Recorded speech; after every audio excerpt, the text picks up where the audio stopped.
Hola y bienvenidos a Random Access History, el podcast que les habla de problemas, angustias y preguntas de la historia en relación con la tecnología, el mundo digital y en general la cultura pop. Como siempre estamos Elvis con Z Rojas, José @JoséGeek LML y hoy estamos con Juan Sebastián Corcione, más conocido como Fat Sugar Daddy. También estamos en redes como @podcastrah y recuerden que en nuestro Patreon pueden apoyarnos monetariamente. En este episodio vamos a hablar sobre la imagen en la historia y en la era digital, pues con nuestro maravilloso invitado Juan. Entonces, Elvis, ¿de qué vamos a hablar hoy? ¿Cuáles son nuestros temas? Bueno, nosotros vamos a hablar a la imagen no solo como arte, cultura, sino pues, como imagen, como registro fotográfico, registro del pasado, como un ente también. Llegaremos a tocar eso. Entonces vamos a hablar en general de la noción de imagen en el pasado y cómo repercute este nuevo trato que le estamos dando en el siglo XX. Severo, y pues todo lo que eso significa, ¿no? O sea, vamos a hablar de imagen, pero pues la gracia es que también digamos como qué carajos estamos entendiendo por imagen en general. Y pues Juan es historiador del arte y no sé cómo se dice, como el estético. Es aesthetic, es un hombre muy aesthetic también. También. Para nuestra audiencia Gen Z, ¿no? Y pues la gracia es que hablemos de imágenes, no tanto de pinturas o de arte, entre comillas, como propiamente dicho. Y yo quería de pronto comenzar por ahí, ¿no? Como cuál es la diferencia y si realmente importa esa diferencia entre uno hablar de imagen o hablar de arte o hablar de, no sé, lenguaje gráfico, por decir algunas palabras que se me vienen a la mente. Yo creo que sí hay una diferencia en el sentido en que el arte con A mayúscula se institucionalizó para una forma de comprender unas imágenes asociadas a unas prácticas sociales y la imagen, digamos, en un sentido más amplio, sí tiene que ver con todo lo que representamos visualmente. De todos modos, eso se ha rebatido en la historia del arte, eso es una pelea interesantísima. Ya en los últimos años hay gente que se ha dedicado a pensar la imagen como un todo, tipo Hans Belting, con la antropología de la imagen, y Uberman también, digamos. Pero sí, yo sí creo que hay una diferencia porque así, al diferenciarlos, entendemos la naturaleza de esa imagen. Sí, lo que se pretende como arte, sí, hoy en día es una práctica artística que tiene más que ver con unos procesos de reflexiones alrededor del lenguaje, que con las imágenes, pues que estamos mediados todos todo el día. Ahora, esos límites son súper flexibles. Hoy en día, ¿qué es arte, qué no es arte? Desde lo del meadero para adelante ya esa línea quedó toda hay que darle las gracias a Duchamp. Pero, por ejemplo, hace poco salió ese cuento de que Amparo Grisales iba a ser jurado de una Bienal de Arte en Cali, bastante sospechosa, entonces el campo artístico legítimo, entre comillas, reaccionó, pero después todo se volvió más gris y no se sabía si realmente era una obra o qué caramba era, o un performance. Al parecer si es una Bienal seguramente de coleccionistas de arte o de arte decorativo, no lo sé. Pero entonces esas categorías funcionan a la hora de comprender el porqué de esas imágenes, porque pues hay muchísimas imágenes, entonces eso ayuda, pero si uno mira para atrás, pues la imagen era la imagen, la función social de la imagen sí estaba, o por lo menos, digamos, en Occidente y toda la colonia y eurocentrista, todo lo que es el eurocentrismo, comprendía la imagen desde esa óptica, digamos, artística, ¿no? Pero no para ser bello, eso fue un problema que vino mucho después. Bueno, es interesante cuando uno estudia la historia del arte, cuando se da cuenta de eso.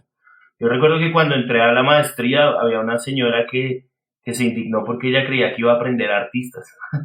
Como le clavaron en historiografía a uno a ponerla a leer, no sé, ni me acuerdo, Panofsky seguramente o cosas así. Y hacer una lectura crítica de la forma en que se producía esa historia del arte. Y la vieja seguro quería como, no, enséñenme quién fue Velázquez y vida y obra de los grandes artistas. Entonces, ella quería salir en un cuadro de Velázquez. Quiero salir en un cuadro de Velázquez. Mami, ¿por qué no me pinta a mí Velázquez? Sí, mami, cuando uno dice, cuando dice, ay, usted es historiador del arte, ay, ¿qué significan las pinturas de Picasso? Como pues yo no investigué la obra de Picasso, ni idea de qué signifiquen. Mismo fenómeno de, usted es historiador, cuénteme de la Segunda Guerra Mundial. No, Exacto. mi señora, yo solo sé de las fiestas patronales de la vereda de Belandia del municipio de Saboya. De 1500 Exacto. A 1516. Ajá, sí, y solo de 1500 a 1516. Sí. Entonces se resulta interesante. Y ahí es cuando, pues, imagen al final resulta un concepto más amplio y más interesante, que también los estudios en cultura visual lo abordan súper chévere. Entonces, ¿cuál es la diferencia?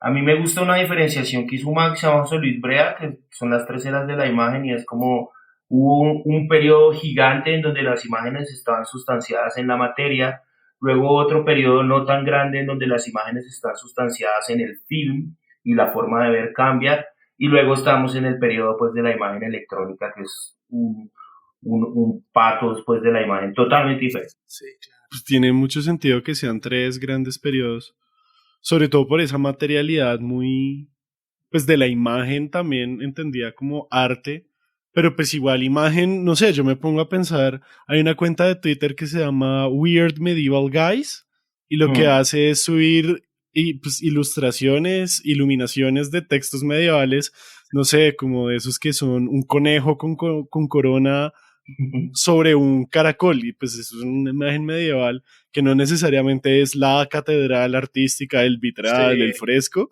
sino pues como dibujitos que están en textos, que no necesariamente, digamos, pensando en esa idea de arte con A mayúscula, que me gusta que igual nosotros como historiadores también hablamos con historia con H mayúscula, como institucionalizado en un circuito artístico en el que se endiosan, no sé, a los creadores y eso, sino pues seguramente era un monje que estaba desparchado y quería ponerle más pisadas, más ser como más extra con su copia de, no sé, de las historias de Heródoto, por decir alguna vaina.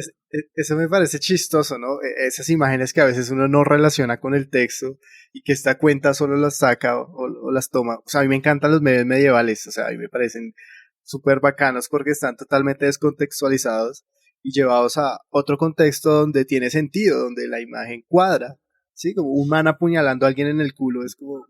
O imágenes muy random como de genitales, ¿no? Y hay toda una especulación de ese universo medieval que pues nada más manoseado que la Edad Media y el oscurantismo y todas esas vainas. Claro. Es muy curioso porque en el arte hay un periodo medieval que es todo menos oscuridad, ¿no? Como el iluminismo, estas cosas vitrales, unas vainas gigantes que tenían que ver más con la luz.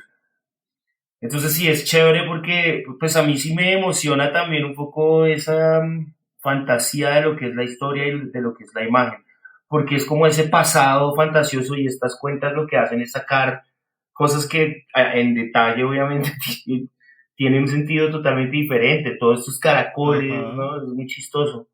Pero creo que también es una buena práctica del uso del pasado, porque es decir, no todos son historiadores, aunque todos repitan como locos que quien no conoce su historia, bla, bla, bla. Creo que sí hay una ficción, o sea, sí hay un proceso de relacionarse con, bien sea el pasado desde lo ficcional, y eso pues resulta divertido. Y pues, por ejemplo, a mí personalmente me encantan las películas históricas, así como una de mis películas favoritas es Barry Lyndon, porque justamente juega un poco con eso, ¿no? Y eso me parece interesante, digamos. Y esas cuentas me parecen brutales, además el trabajo de tener ese archivo y coger un poco el fragmento, y eso es divertido. Sí, no, yo me pongo a pensar también solamente el hecho de realmente saber dónde conseguirlas en el desorden que es el internet, es como, ya, o sea, para mí eso ya es como valor suficiente que haya una cuenta que me las muestre todas. Y además me gusta mucho específicamente la de Weird Medieval Guys porque ponen las fuentes. Y eso, pues para mí como historiador es como, claro, esto, pues la mayoría son de la British Library o de la Biblioteca Nacional de Francia, pero pues igual, eso se me hace muy chimba eso. Y me gusta mucho también, eso yo creo que sí fue algo que me cambió harto a mí como historiador, y fue el hecho de ver imágenes como fuentes históricas, que digamos es como nosotros en general lo vemos, pero no es algo que sea común de que todos los historiadores lo hagan. Hoy en día es más común porque es algo que ya lleva como unos 40 años y eso en tiempos de historiografía es harto, pues eso No es como esto, lo último en Guarachas en la historia es ver frescos medievales como fuente primaria. No, no es lo último en Guarachas en cuanto a historiografía. Pero sí me gusta mucho y a mí sí me impactó mucho y me cambió mucho mi perspectiva como historiador el que me dijeran como, man, si usted ve un cuadro, si usted ve una ilustración medieval y específicamente a mí, si usted ve un mapa, eso usted le puede decir cosas del pasado más allá de que así se veía la gente o más allá de esto es bonito o esto quiere decir esto, sino son fuentes también vivas del pasado y eso creo que a mí es de las cosas que más me fascina de ver la imagen, hablando como de la imagen histórica, ¿no? Como de cualquier cosa que se ha producido de 20, 50 años para atrás.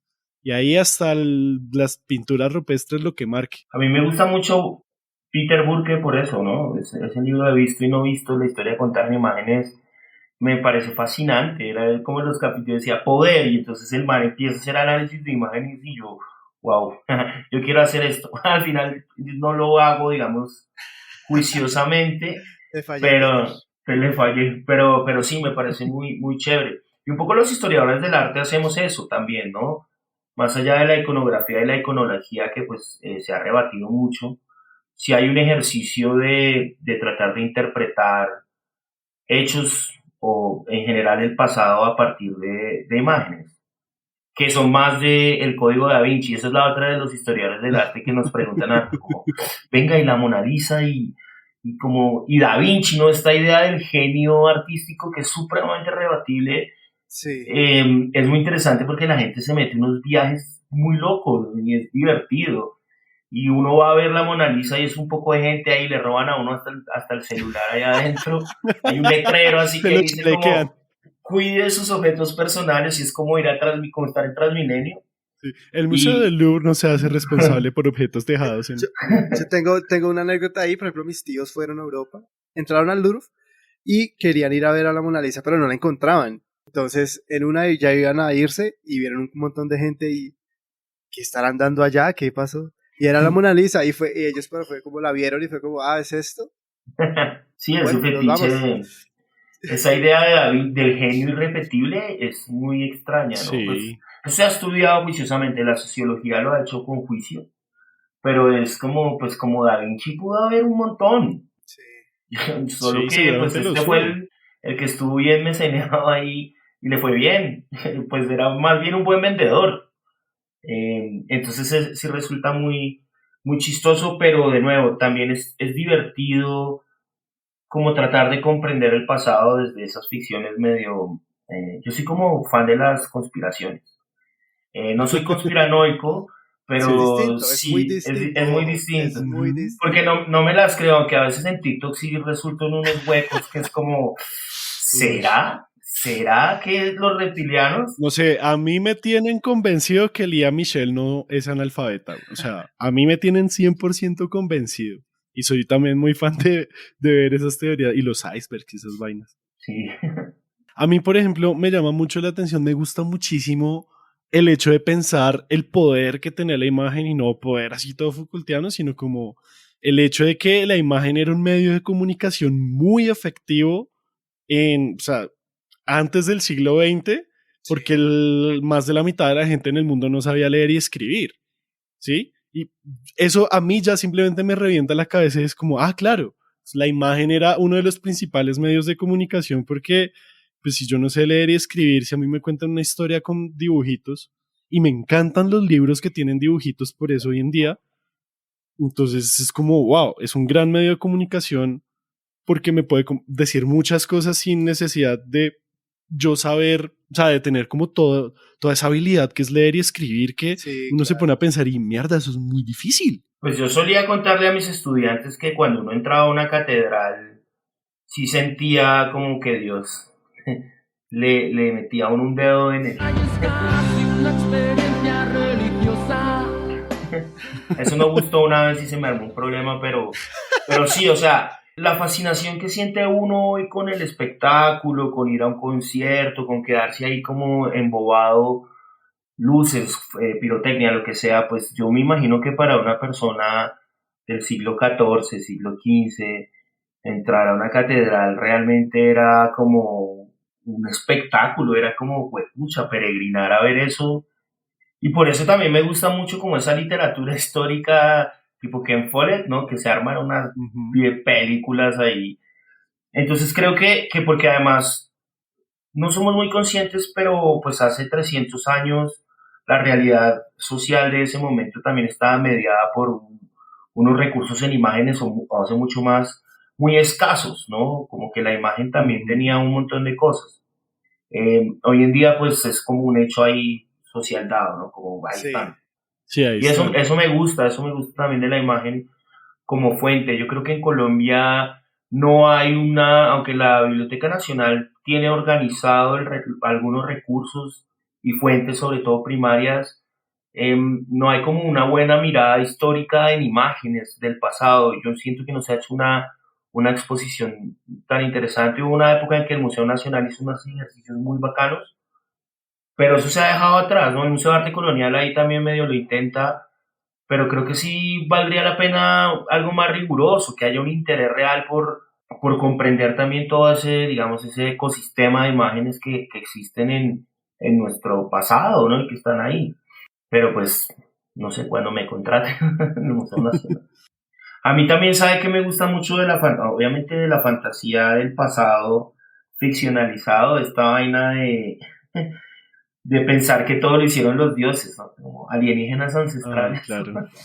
Es una estupidez, es como, marica, ¿qué es esta vaina? Pero no, eso yo creo que me gana más es mi afición a la cultura pop y al cine de ciencia ficción, y entonces me monto en unas películas, no sé, El Quinto Elemento y esas vainas.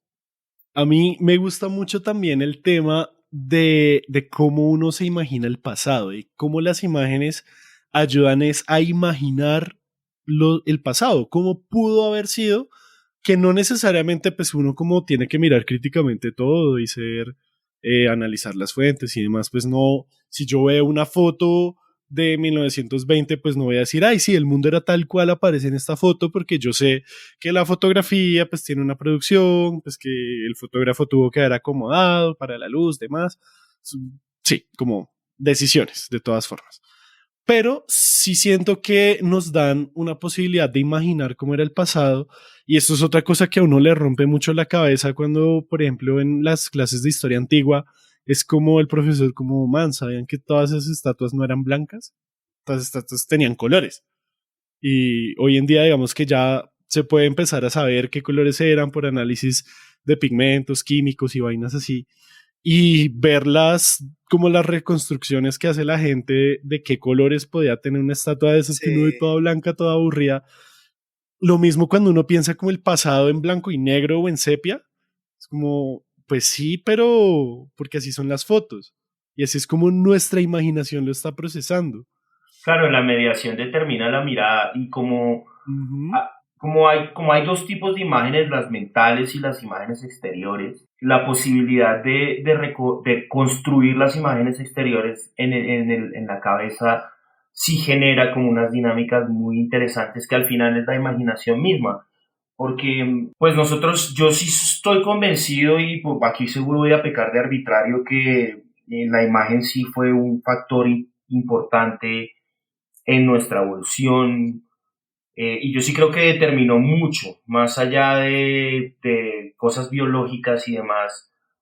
Yo creo que la imagen sí determinó la manera en que íbamos comprendiendo, porque al final era como dominar eso que se produce fuera de mí, como, y darle sentido, que es un poco el enfoque de este man Hans Belting que les decía en Antropología de la Imagen, que es como, o sea, básicamente que nos dimos cuenta que lo que yo tenía en la cabeza lo podía sacar y ponerlo en la piedra, y la piedra vivía más que el cuerpo, entonces están las imágenes fúnebres, ¿no? Entonces, claro, contener el mundo, yo uso mucho esto en mis ensayos y artículos, y cuando pues trabajo en esto es contener el mundo en imágenes, y es yo puedo contener en la materia, y ahí viene lo de imagen materia de las tres eras esas. Claro. Algo que yo soy consciente que me sobrepasa porque el cuerpo se pudre. Entonces las máscaras mortuorias, la huella, entonces ahí la semiología sí nos da un montón de pistas, y es cuando uno empieza a mezclar todo esto que se mete, está como el meme de este mancito que está uniendo hilos rojos, que se mete unas ambigüedades muy divertidas. Claro, por ejemplo, ahí no había una conciencia de arte, sino pues una conciencia de producir sentido. Y yo creo que la producción de sentido y la dación de sentido es el factor evolutivo, porque es que un perro no mira al cielo y se pregunta por qué Dios mío, ¿no? Algo así. Avi Warburg, que es como el papá de la historia del arte moderna, Sí, tiene un sí. texto muy, muy loco que se llama, creo que El rito de la serpiente. Explica algo así, no exactamente como lo estoy diciendo, pero es una idea que a mí siempre me ha quedado, Parafraseando. parafraseando a Warburg, pero sí es una Ujú. idea ahí que me queda y es como, claro, nosotros sí tenemos como una iconofilia, como una necesidad de producir imágenes. O sea, el elefantico que pinta no es consciente de que está pintando, de que está pintando. Hay un proceso ahí que resulta interesantísimo y pues que la estética y sobre todo la filosofía del lenguaje también se ha ocupado de eso. Y eso resulta interesante cuando uno lo entiende. Porque además hay algo muy interesante y es que somos pocos los mamíferos, sobre todo mamíferos avanzados y los seres humanos, mamíferos avanzados, que somos capaces de reconocer nuestro reflejo. Y ese acto de reconocimiento de nuestro reflejo es un acto muy importante porque Sí, reafirma nuestra existencia.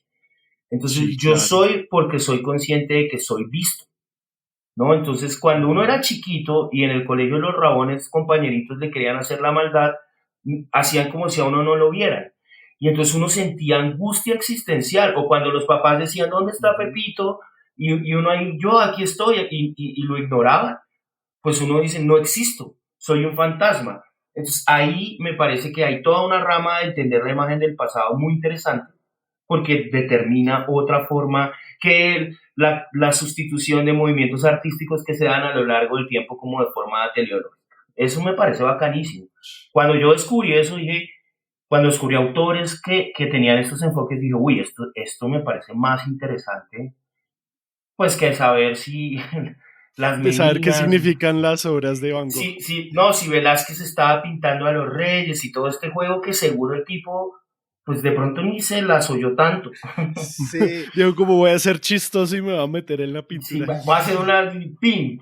Y no sé, 500 años después es como, wow, y va uno al Museo del Prado, es un montón de japoneses ahí tomando fotos, y es muy chistoso. Me gusta mucho eso de ubicar la imagen como en una larguísima duración de la historia humana, y ni siquiera de la historia humana, sino del desarrollo de la humanización, ¿no? Como, porque yo siento que parte de lo que nos hace humanos también es el hecho de poder abstraer, ¿no? De poder ver y decir como, ah, esta pera se parece a esta otra pera. Si me como esta y está buena y no me muero, quiere decir que todas las que se parecen a esa me la puedo comer.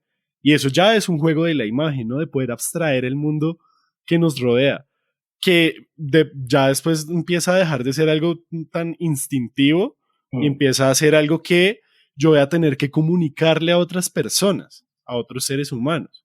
Me gusta también eso de la permanencia de, pues que si lo pinto en una piedra, pues se lo puedo pasar a otra persona. También eso me gusta mucho de la imagen, el hecho de, pensando como en términos de la gran historia, es como la imagen es un gran método de pasar nuestro conocimiento sí. colectivo más adelante y pues que hoy en día tiene también mucho que ver con la entretención, con el entretenimiento, y eso es algo pues que también nos hace muy humanos, el hecho de tener tiempo para preocuparnos por, venga, ¿qué vamos a ver hoy?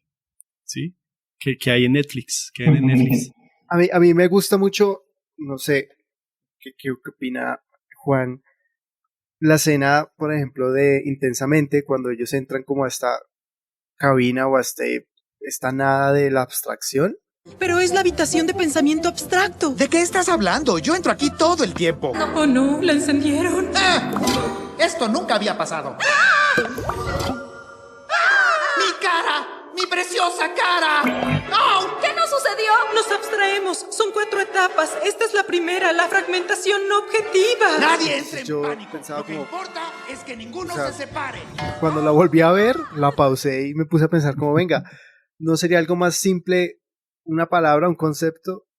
Y repensando, ve como no, la imagen es lo más simple que hay, la forma más, bueno, pues simple, se puede, pues es muy compleja también, pero digamos que en la película tratan de decirlo como, vea, lo más simple a veces es unas simples figuras que están ahí y que aún nos representan a esos personajes que venimos viendo toda la película. vienen como bien perfilados y cada vez se van volviendo mucho más sencillos, pero pues en esencia siguen representando cada uno, ¿no? Y es como se analiza esa forma a partir de la imagen, es como entendemos y aprendemos, y que conecta un poco con lo que decía José y el ejemplo de las peras. Sí, esa película primero es increíble, es muy buena. Y sí, el cerebro creo que solo funciona con imágenes, y creo que alguna vez, esto también puedo estar pecando arbitrario, no es mi área, pero alguna vez alguien me explicó que el cerebro usa eso como un recurso también de espacio y de conexiones y relaciones de sentido, ¿no? Entonces ahí termina uno leyendo de nuevo semiótica estructuralistas y toda esta vuelta de postestructuralistas, pero al final sí resulta interesante porque sí es verdad que uno construye todo alrededor de imágenes, ¿no? Y el cerebro tiene esa capacidad, digamos, de nuevo, evolutiva, biológica, lo que sea, de abstraer el mundo en imágenes, y de nuevo, eso es lo que a mí me parece un factor evolutivo muy, muy brutal, que pueden hacer algunos, por ejemplo, los chimpancés, creo que son los que son capaces de reconocerse a sí mismos. O mucha gente cuando uno dice se ofende porque creen que está diciendo que los perros no tienen emociones, como no es que no tengan emociones. Pues hay unos procesos más complejos que uno sí produce, pues de nuevo, biológicamente, lo que sea. Y resulta interesante cómo en serio uno empieza a abstraer. Cuando uno, por ejemplo, está echándose unos tragos con unos amigos y está hablando carreta y luego, venga, ¿por qué estábamos hablando de esto? Y empieza a reconstruir a la inversa el por qué están hablando de eso, y uno dice, pues puta, el cerebro es una cosa muy compleja porque realmente uno termina armando unas conexiones muy brutales. Y un poco la fantasía que nos vende la comunicación transmedia hoy, como Marvel y esas vainas, es eso. Es esos pequeños easter eggs y cositas que nos lo presentan como un todo, pero fragmentado. Y eso estimula el ejercicio de reconstruir. Eso es una cosa lúdica de estímulo cerebral muy, muy importante. Claro, tienen estos estudios llenos de plata que se pueden dar el lujo de hacer serie no sé qué, pero al final uno siente placer. Los seres humanos sentimos placer al aprender, y los mamíferos en general. Uno aprende algo, pues seguramente porque es un recurso evolutivo, y aprende algo y se echa para adelante y dice, ay marica, claro, es que entonces empieza uno a fantasear, el fandom fantaseando con Star Wars. Es que, y unas cosas épicas, y ¿qué es lo más popular hoy en día? Series de fantasía, y sobre todo series de fantasía ubicadas en universos complejos. Lord of the Rings, la serie de Amazon, House of the Dragon, y al final un poco esa idea del retorno de lo mágico tiene que ver un poco con que nos sigue fascinando descubrir, ¿no? El truco de magia nos hace fantasear con la idea de saber cómo hizo el truco, y por eso también nos interesan las series de crímenes, ¿no? Eso pues alimenta también un montón de miedos y cosas, pero coja Netflix, lo que decían ahorita, y póngase a ver qué hay, fantasía y crímenes, y nos da placer, nos produce placer. Y la imagen, entonces, y yo creo que lo que a mí siempre me ha fascinado de la imagen es eso que no veo, ¿no? Esa trampa al ojo de algo que está ahí, pero que no sé si está. Pues es que igual están en todo lado. Aquí yo quería comentar algo que me acabo de acordar, y es una autora argentina, pues una historiadora, que habla principalmente de historia de la cartografía argentina, pero la vieja también se mete en unos videos pensando la imagen y pensando cosas, y ella tiene un artículo que se llama Ninguna imagen vale más que 1000 palabras. Y lo dije por lo que Elvis, o sea, me acordé fue por lo que Elvis estaba hablando de por qué la palabra no sería algo más simple, y es como el argumento que ella pone ahí es algo así, es como ninguna imagen vale más que 1000 palabras porque igual las imágenes necesitan de palabras para poder expresar lo que quieren expresar. O sea, a mí de nada me sirve quedarme al frente del cuadro de Velázquez si no hay de pronto un mediador, un guía explicándome todo lo que hizo Velázquez para que el cuadro sea el gran cuadro, o las fotografías. Ella pone de ejemplo algunas fotografías famosas, la del man parado con esta bolsa de plástico en Tiananmen Square en 1989. Como, sí, ella dice como, son imágenes que nos dejan sin palabras, pero luego dice como, no, en realidad no nos dejan sin palabras, como mínimo uno puede describir qué es lo que está viendo, o tiene que describir lo que está viendo, y como segundo, pues nos hace reflexionar sobre la protesta social, sobre la guerra, ¿sí? Cosas así. Entonces, me gusta mucho también pensar esa frase, ese título a mí me dejó también muy marcado de ninguna imagen vale más que 1000 palabras, sobre todo porque siempre dicen una imagen vale más que mil, y pues no es verdad. Pues por lo menos a mí me convenció que no es tan verdad. Y de pronto sí puede haber alguna imagen que uno se pare frente a ella y salga una luz detrás y uno se quede completamente absorto, así callado, de esos que dicen, no, son una visita a un museo, debes quedarte mirando cada cuadro media hora para realmente apreciarlo, ¿sí? Y uno se queda así, ay, suenan los ángeles y eso. De pronto habrá alguna que sí, pero igual yo necesito sublime. Palabras para intentar describir qué es lo que estoy sintiendo. Igual yo estoy pensando cosas, ¿no? Sí, yo creo que hay un error que se comete y eso tiene mucho que ver con toda la tradición de pensamiento dualista. Y en ese revoltijo también se metió la idea de que palabra e imagen son dos cosas separadas y que no hacen parte de un mismo artefacto de los seres humanos, ¿no? De algo que tiene que ver con la cultura, ¿no? Y que se contiene ahí mismo.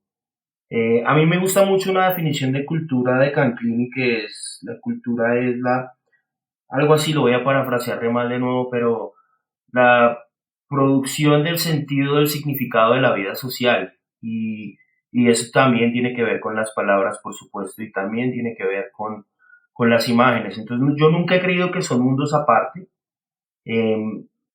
Por supuesto, sus usos a lo largo de la historia, cuando están en la materia, pues el libro, pero el libro con imágenes, etcétera.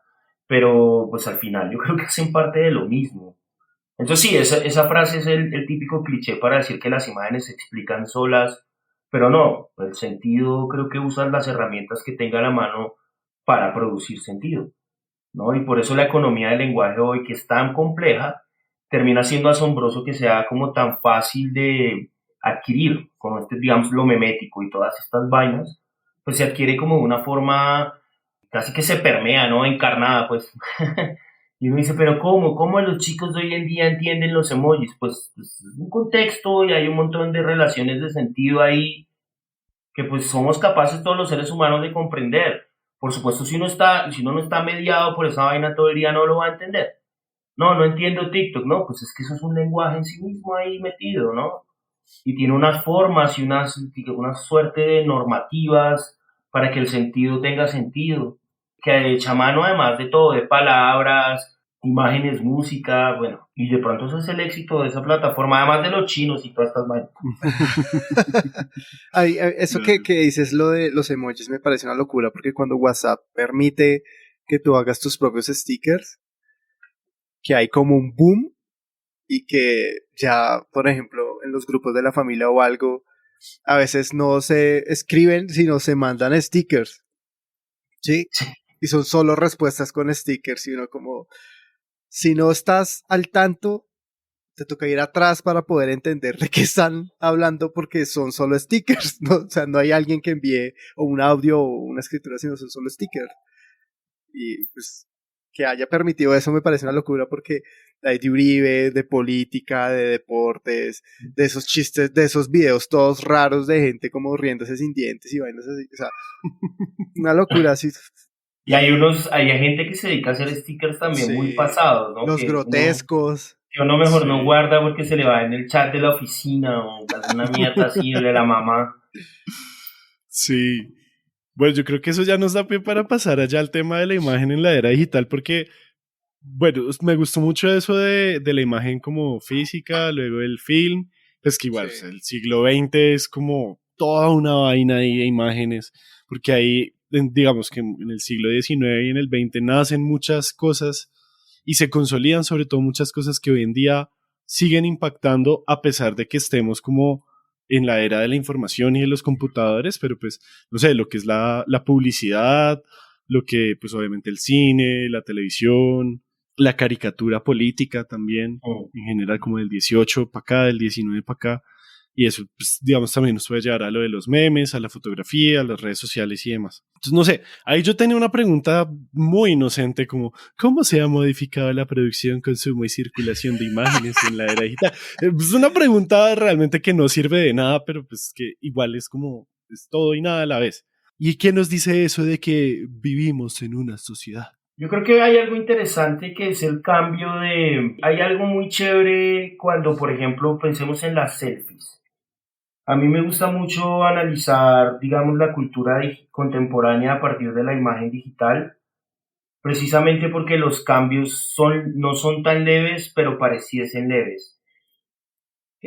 Cuando yo me tomo una selfie, esa típica selfie que le tomo la foto al espejo, no estoy retratándome a mí mismo, sino a mí mirándome a mí mismo. Lo que retrato es el proceso de verme. Y eso ya cambia totalmente como un paradigma de la forma en que comprendemos la identidad, y no solo la identidad, sino la imagen propia. Nosotros la única manera que tenemos de vernos es en imágenes, a nosotros mismos. Sí. Y eso no hay otra forma porque no nos podemos arrancar los ojos. Es como cuando uno se escucha la voz grabada y dice, uy, qué mierda. Claro, pues porque cuando yo hablo la escucho por dentro, en fin. Y eso ya cambia muchas cosas de la forma en que comprendemos la circulación de las imágenes. En definitiva, lo que sí pasa es que la imagen, al no estar ya contenida en la sustancia, en la materia, su valor cambia totalmente.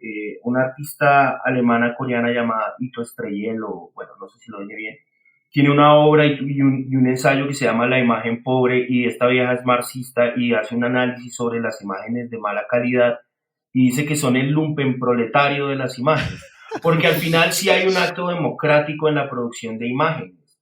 Es decir, ahí sí hay como... Al final, ¿qué me venden cuando compro un iPhone 14? La fantasía de tener una imagen de mejor calidad. Pero indiferente de su calidad, que no determina la forma en que circulan las imágenes hoy en día, todos podemos hacer imágenes. Y ese todos poder hacer imágenes ya sí nos presenta una nueva forma de circulación y por ende una nueva forma de comprender el mundo. Por otro lado, la imagen digital a mí me gusta mucho porque Brea dice que la imagen digital tiene memoria RAM, la imagen film tiene memoria REM, o sea, es decir, de los movimientos del ojo, y la imagen materia tiene memoria ROM, está contenida en el disco duro. Y esta analogía que él hace con la computación, resulta que, claro, ¿dónde están las imágenes digitales? En la nube, o sea, no están contenidas en nada y por eso se pueden producir muchas. Y por eso su valor no importa. Y eso también que cambia, la idea de autor. También. Porque a quién le importa hacer una... Yo que hago memes y he hecho muchos memes que se vuelven virales, pues yo no ando reclamando la autoría de un meme, eso es una estupidez. Los memes son de todos.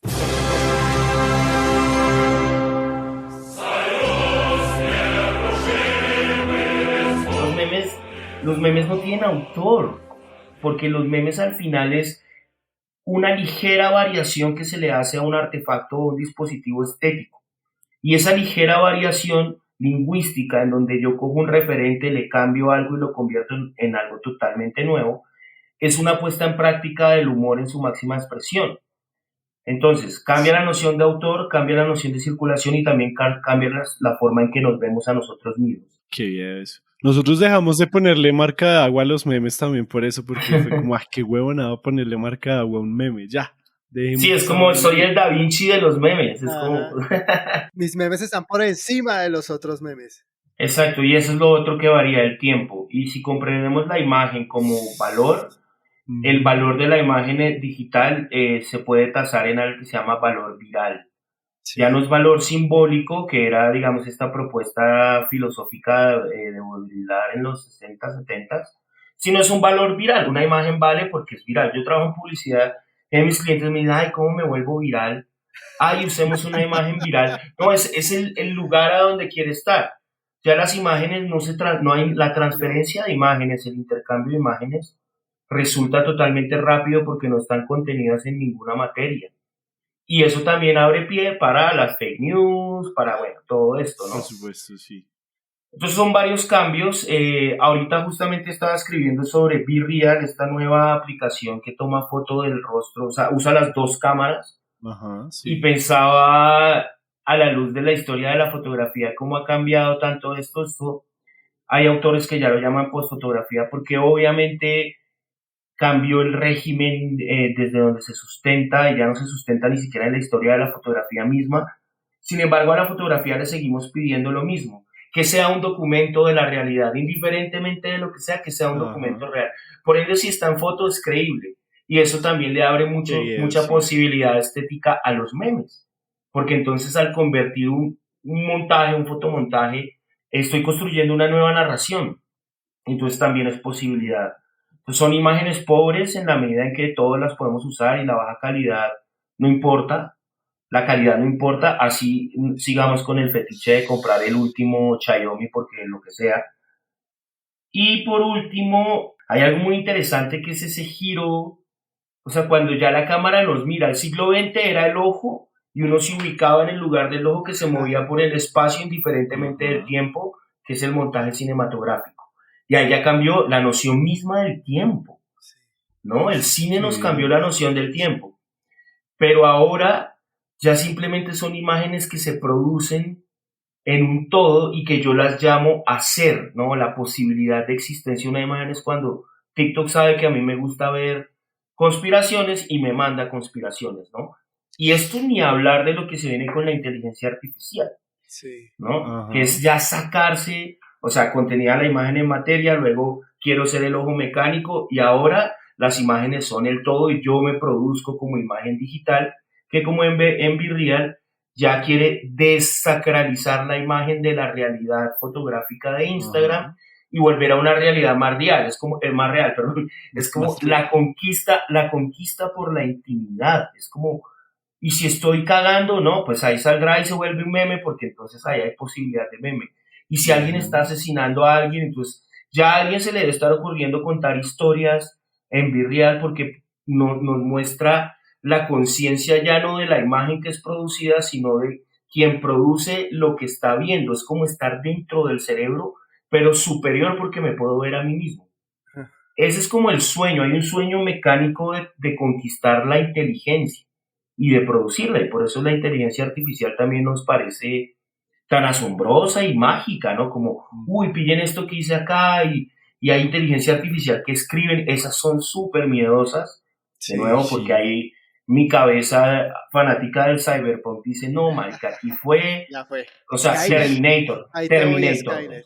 Parce, pues ahorita, hace poco vi como un post de Reddit que un man decía como, parce, llevo todo el año haciendo trabajos con una inteligencia artificial, como escribiendo mis ensayos con una inteligencia artificial, que le cambia palabras, o sea, hace que sea indetectable por las herramientas detectores de plagio, y que el man ya se está desarmando la luca haciéndole trabajos a los compañeros y creen que es un genio y el man simplemente es que sabe manejar una inteligencia artificial que parafrasea cosas y ya. Ajá. Eso me rompe mucho la cabeza y esto es para sentarse.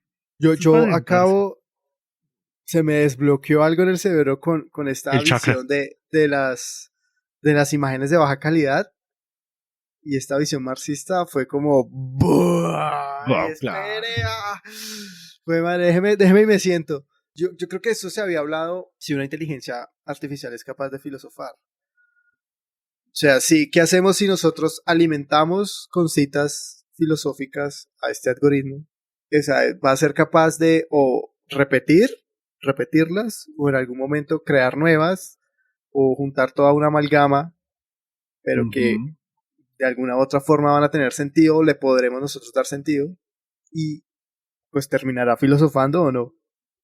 Y a mí eso me raya harto porque estas inteligencias artificiales pues son creadas, claro, se retroalimentan, el machine learning que llaman, pero pues siguen teniendo esos preceptos o esos preconceptos, si queremos decirlo, no sé, de la persona que la programa. Sin duda. Y de los materiales que le metas. Entonces, a mí esas conspiraciones de que la inteligencia artificial se va como a... pues también me hacen pensar de que a esa inteligencia artificial también es vulnerable porque una persona lo creó y una persona pues tiene debilidades. Entonces, no sé, pues, que tenga un trauma de una mamá y pues uno le dice como, su mamá no sé qué, y la inteligencia artificial, ¡no! Su mamá sabe coser. Es que píllese que asistimos a la misma historia de siempre, Frankenstein, es decir, esa cosa de la ciencia que quiere producir lo que único que nos hace humanos, que es dar sentido. Estamos produciendo máquinas que dan sentido. Por supuesto, ese sentido está a través del machine learning y de una alimentación de cosas, hasta el punto que la ciencia ficción diría, pues la máquina aprenda todo eso y se dé cuenta que... yo no sé, ¿a ustedes les gusta la literatura o solo leen historia? Sí. No, literatura, claro que sí. Me gusta Pablo Coelho, ese man es... Es muy bueno. ¿Tú has escuchado de este autor, Paulo Coelho? ¿Has leído Juventud en Éxtasis? Dios. Ese sí que es un clásico. No, pille, les recomiendo mucho porque les va a gustar. Se llama Membrana, es de Jorge Carrión, y este tipo se escribe una novela que una máquina, una inteligencia artificial, está contando la historia del siglo XXI y lo hace a través de un catálogo del Museo del Siglo XXI que tienen las máquinas. Y es una cosa medio coral y se empiezan a hablar entre robots, pero también empiezan a contar unos hechos que van a determinar que la inteligencia artificial haga esto. Brutal, es de lo mejor que he leído últimamente, Membrana de Jorge Carrión. Y yo creo que por ahí uno sí puede fantasear con qué va a pasar con la inteligencia artificial, es decir, cómo va a comprender la historia al final. Es una máquina de historia, es un historiador máquina que está narrando los hechos del siglo XXI. Y sí, sin duda, ahora lo que nos da miedo es perder lo que decía, ¿no? Esta cosa de quién da sentido. Ya tenemos la autoridad sobre el sentido, ya no es Dios, pero ahora lo podemos perder ante la máquina. Entonces, si el ser humano pierde el capricho de producir sentido, ¿qué nos queda? ¿No? Entonces ahí saldría, Simón diría, la humanidad. ¿Pero qué es la humanidad? El amor, las emociones, los sentimientos. Pues no sé, las máquinas también pueden aprender a amar. Es que eso a mí me rompe la cabeza y ahorita estoy pensando como en dos frases de películas. La primera, pues primero porque cuando ya se empezaron a volver un poquito más accesibles estas inteligencias artificiales que crean imágenes, yo me puse a jugar y ahí tengo un hilo en Twitter jugando con diferentes ideas, escribiéndole al Dalí, al crayon.com.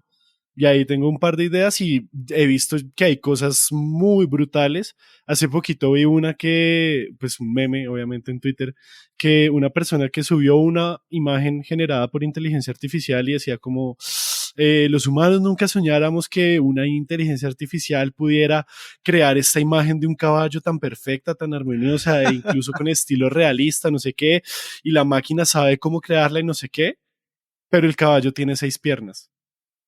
Sí, o sea, y cualquier humano sabe que el caballo solo tiene 4, ¿sí? Entonces, ahí eso me pareció muy chistoso y eso me llevó a pensar de una a la frase esta de la película de Yo Robot con Will Smith, cuando el man le empieza a decir como los robots podrán, o bueno, los androides, lo que sea, pueden crear sinfonías, pueden pintar cuadros, sí, no sé qué, que el robot le responde como, ¿puedes tú? Can a robot write a symphony? Can a robot turn a canvas into a beautiful masterpiece? Can you? O sea, usted podría escribir una sinfonía, güey, usted no sabe escribir una sinfonía. Oh, marica. Ajá, sí, no sea boba, tome.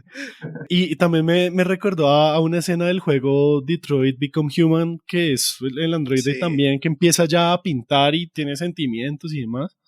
Y también, obviamente, la de Jurassic Park, como ustedes los científicos están tan ocupados de si podían hacer una inteligencia artificial que pintara y que sintieran que no se detuvieron a pensar si deberían crear una inteligencia artificial que pintara y que sintiera, ¿sí, no? Yo creo que eso a más de una persona le dijo a los creadores de Skynet como, man, ustedes están muy preocupados pensando si se podía hacer el T-800, no pararon a pensar si deberían hacer el T-800. Sí. Entonces como que me llama mucho la atención el cómo llegamos a eso. También me gusta mucho el tema de los memes, como la democratización de la imagen, porque yo siempre los he visto así, es como, y lo digo pensando también en cómo la relación que tienen los memes con la caricatura política del siglo pasado, y como con esa cuestión de crítica política y de opinión pública, pues que obviamente solamente podían, digamos, un poco expresarse los que tuvieran acceso a poderle mandar la carta al redactor del Tiempo hace 100 años, o los 3 caricaturistas que había, y cómo eso entonces hace que la gente pueda crear haciendo eso, modificaciones muy pequeñas y que sea tan sencillo como, o sea, la gente que no sabe simplemente coge la imagen, la sube a una historia de Instagram, la edita en una historia de Instagram y la vuelve a bajar y ya. El juego es la variación y la variación es lo que construye el puente entre sentidos. Entonces, un buen memero, pues básicamente entiende esas variaciones y las construye con respecto a contextos. Y creo que esa es la apuesta, ¿no? Exacto, y esa es la apuesta lingüística de hoy, la ligera variación, ¿no? No todo el mundo puede hacer memes, hay gente que no le queda muy bien. Justamente estuve revisando cosas de la protesta y no, hay gente que no tiene sentido del humor y al intentar hacerlo hace el ridículo. Sí, claro, porque igual son armas de doble filo, o sea, como pueden ser armas de, no sé, de crítica política o de divulgación a eso, pues también pueden ser armas para radicalizar a la extrema derecha o para circular desinformación sobre las vacunas, qué sé yo. Pero igual, a mí me gusta mucho ese potencial que tienen los memes para realmente ser como la revolución del proletariado. Y hay gente que que sí se ha como puesto en el papel serio de investigar como, bueno, ¿cuál es el papel de los memes en estas cuestiones sociales? Fíjese que muchos de los lenguajes radicales de hoy en día vienen de los memes. Todo lo que pasó con Pepe the Frog, ¿no? La ranita esta que cogieron de parche los de la alt-right gringa. Y en Italia estaba viendo, ahora que quedó esta vieja, también hay mucho de meme ahí, ¿no? Entonces sí pegaría ser como el uso de la simbología fascista memética.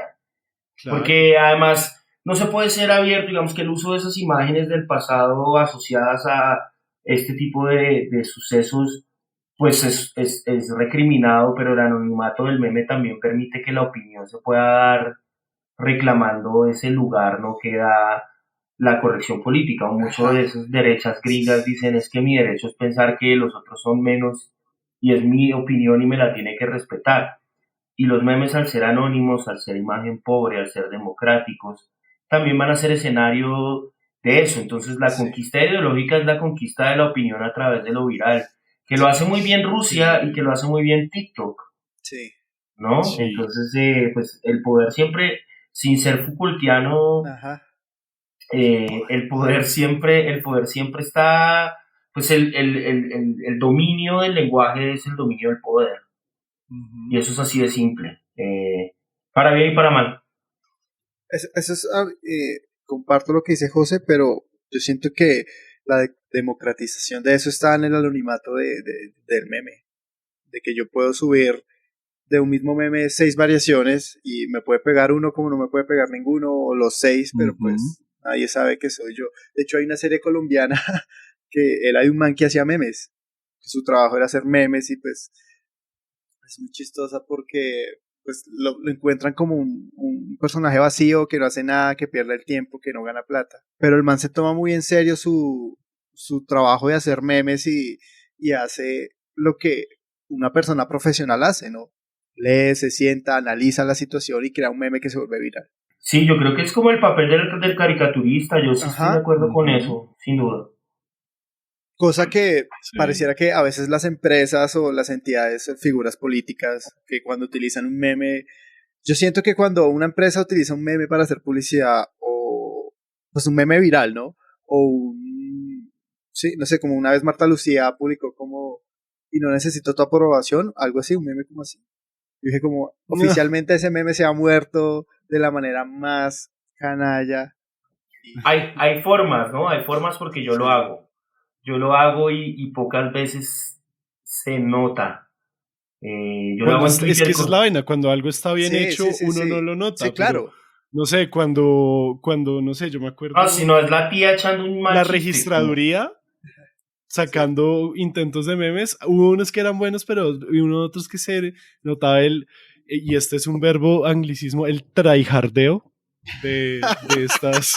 De estas empresas, porque además muchas veces por cuestiones de pronto de derechos y abogados no se atreven a usar exactamente la imagen que es viral, sino les toca recrearla con un actor o mandarla a ilustrar o algo así. Entonces se nota que es como ahí todo a lo maldita sea. Pero píllate esto, yo creo, ahora que hablábamos de memes, de imágenes y palabras, lo memético es también frases, fragmentos, no solo en imagen, y eso también hace que a veces se le pueda, pero sí, generalmente es como la tía echando un chiste o el viejito queriendo ser cool, como hey, ¿qué más? No sé, es como yo en la oficina, Yo en la oficina, así como el chavorruco, yo en la oficina trato de usar los términos que usan los más jóvenes y siempre los uso re mal.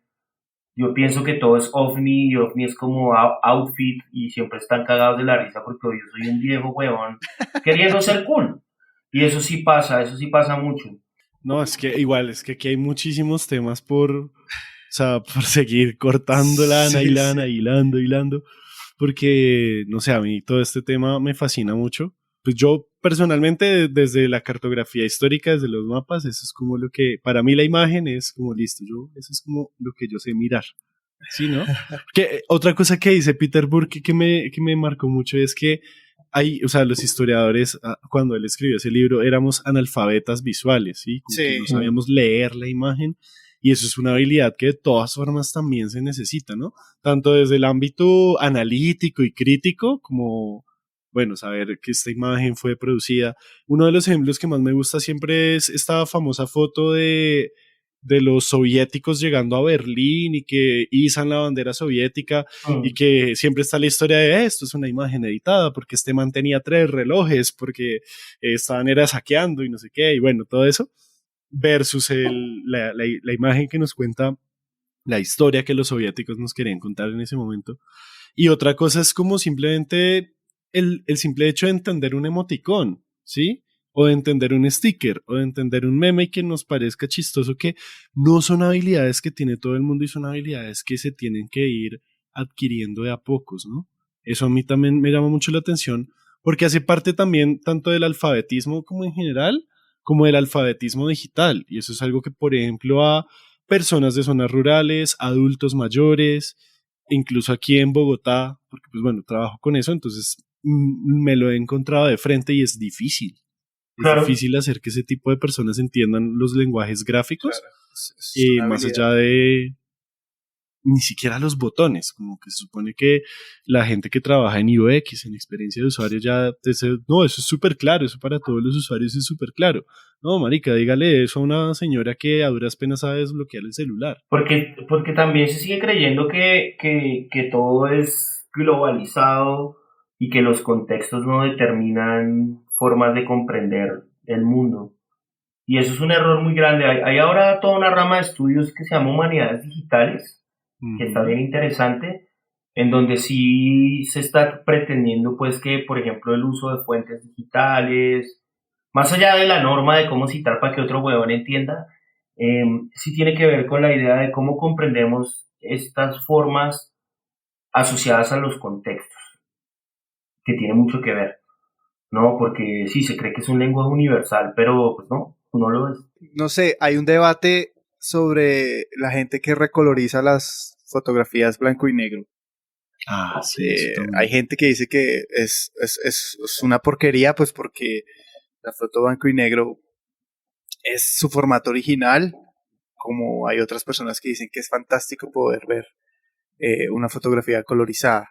No sé, ¿qué opinas? ¿Cuál es tu perspectiva sobre eso? Antes yo, porque eso va de nuevo con José. pues para mí, como el análisis de la imagen y la crítica es como, pues igual la persona que le está metiendo el color está tomando ciertas decisiones, ¿no? O sea, no es que yo la meta en un software y el software ya me diga, sí, esto era así tal cual. No, eso hay que tomar decisiones de yo cómo le voy a meter el color y eso ya genera una capa de interpretación de la imagen. Ya, eso era como lo que yo quería decir, a que no se dejen meter los dedos en la boca. De nuevo, la trampa fotográfica o el engaño de la fotografía, ¿no? El beso de Judas lo llama Joan Fontcuberta de la fotografía, es hacernos creer que está documentando la realidad como algo intacto en lo que no intervienen, por ejemplo, decisiones. Y hay cierto romanticismo en el que la mirada de la fotografía conserva esa idea de que esto es algo inamovible y que está ese momento en el tiempo congelado en ese pedazo de papel químicamente tratado para poder imprimir una imagen. Yo entiendo el ejercicio de colorearla, pero me gusta entenderlo como por qué buscamos, o sea, cuál es la intención de equiparar la mirada de ese momento a la de ahora al ponerle color para que se vuelva más real, para poder fantasear con el pasado. Me parece un ejercicio chévere. No obstante, pues cuando yo le haga preguntas a esa imagen, si la voy a usar como fuente o en general, tengo que ser consciente de eso. Pero de nuevo, es que la fotografía tiene esta idea, la fotografía nació como artefacto, como invento. La fotografía todavía conserva esa idea romántica de que ese fragmento que está ahí es la realidad y que ese momento es irrepetible. De nuevo, eso tiene que ver con esa fascinación de capturar en la materia, o sea, duramos muchísimos años capturando en la materia lo que otra cosa no lo podía tener, como para que en 100 años esto se vuelva mierda, y eso es una preocupación que resulta interesante, pero creo que hay que ser consciente de las preguntas que le hago yo a una imagen, y esas preguntas tienen que también indagar sobre todas las decisiones que alrededor de esas imágenes existieron. Y dejar de pensar que una imagen es así, ¿no? Que la Virgen María salió en una pared, y entender que las imágenes, pues justamente son las formas en que contenemos el mundo, ¿no? A mí esa cosa del mundo contenido en imágenes me encanta porque tiene que ver mucho con las cámaras de seguridad, con Google, ¿no? Un mundo que está ahí. Por ejemplo, hace poco en Twitter compartió alguien la foto, era como un gringo, no sé de dónde era, Google logró tomar una foto y su abuelo ya no está, ¿no? Y es el abuelo. Entonces, en el fondo vuelvo y digo, por más que avancemos, por más que haya inteligencia artificial, por más lo que quieran, a las imágenes les seguimos pidiendo lo mismo, y es contener el mundo que ya no está. Sí, ser un ¿no? espejo Porque de se la trata realidad. de contención, exacto. Y además poder tener lo que ya no está tan bien, y por eso las prácticas de la imagen con la muerte son tan antiguas y por eso se han conservado a lo largo del tiempo. Con las redes sociales, recuerdo cuando se puso de moda Facebook, coincidencialmente falleció un man que estudiaba conmigo en la universidad, y recuerdo que me enteré que falleció porque alguien le escribió al muro unas palabras, y más allá de asombrarme y de gritar Black Mirror, Terminator, sigo pensando que hay unas prácticas culturales que conservamos y que son muy válidas. Escribir en el muro a alguien que ya no está, qué lástima que te hayas ido. Resulta interesante porque al final seguimos haciendo lo mismo porque nos sigue sobrepasando lo mismo. Y las mismas dudas y los mismos miedos nos siguen sobrepasando, y que es inevitablemente, por ejemplo, la muerte. Entonces, de la máscara mortuoria a la foto de relicario, a etcétera, a llegar a poner en Instagram la foto de alguien que fallece con uno y decir ese. Entonces, yo siento que hay una práctica que se puede alterar técnicamente y medialmente, pero la práctica cultural frente a las imágenes sigue siendo la misma, y eso sí me parece muy bonito, y más que bonito, fascinante. Creo que es por ahí.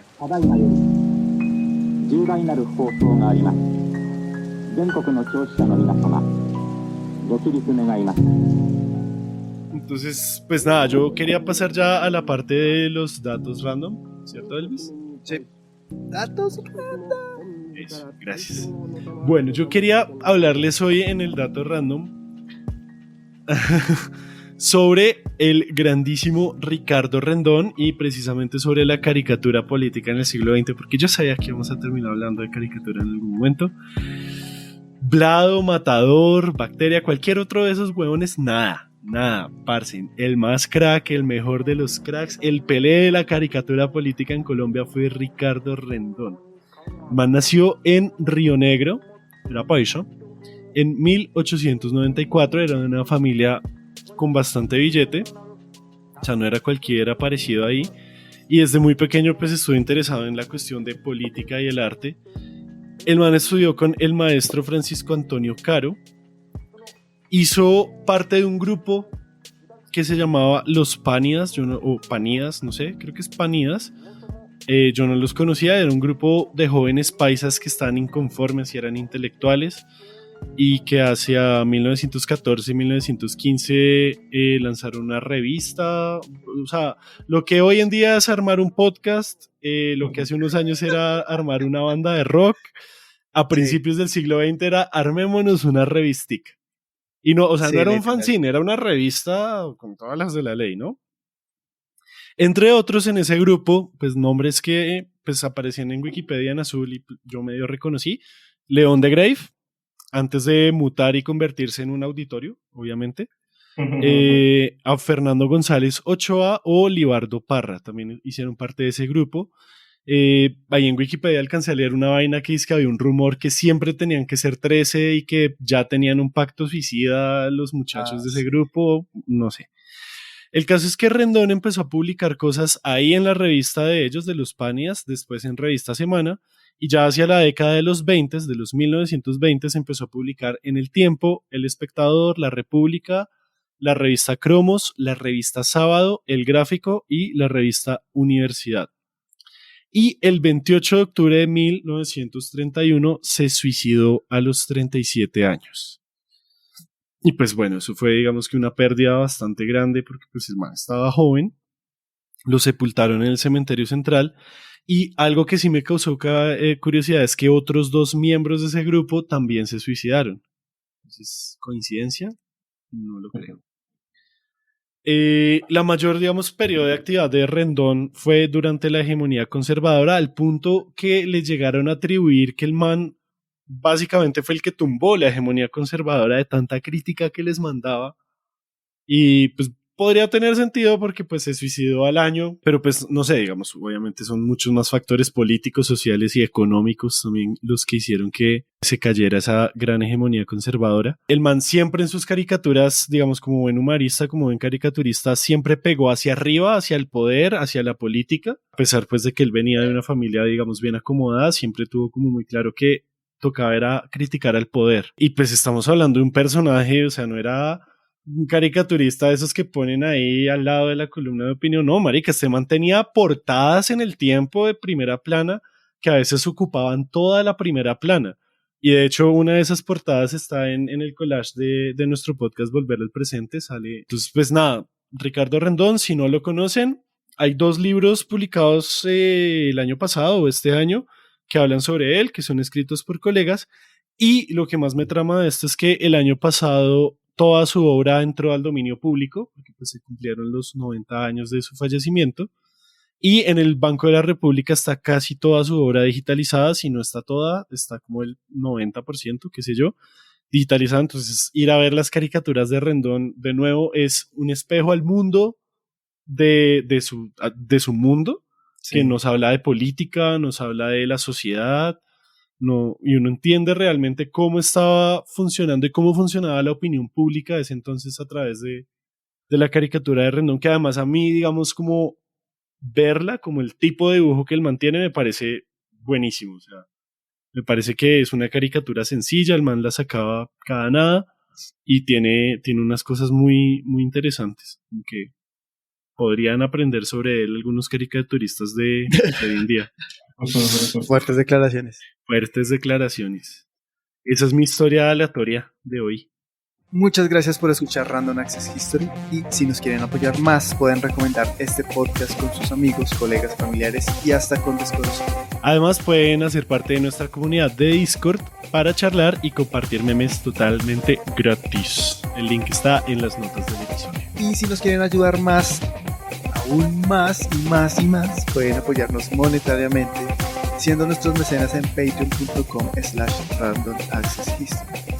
Su apoyo nos ayuda a mejorar y a sostener este proyecto en el tiempo. Recuerden que aún pueden conseguir un busito con nuestros amigos de @busopolis en Instagram. Un agradecimiento especial a Sergio Tobar por su música y a Alejandro Duarte por la portada del episodio. Sus respectivos links estarán en las notas del episodio. De nuevo, gracias por escuchar y se despiden como siempre quien les habla, Elvis, @Elvis con Z Rojas. Y José Nicolás Jaramillo, @JoseGeekLML en todas las plataformas. Y muchas gracias a Juan. Juan, muchísimas gracias por estar aquí. A ustedes.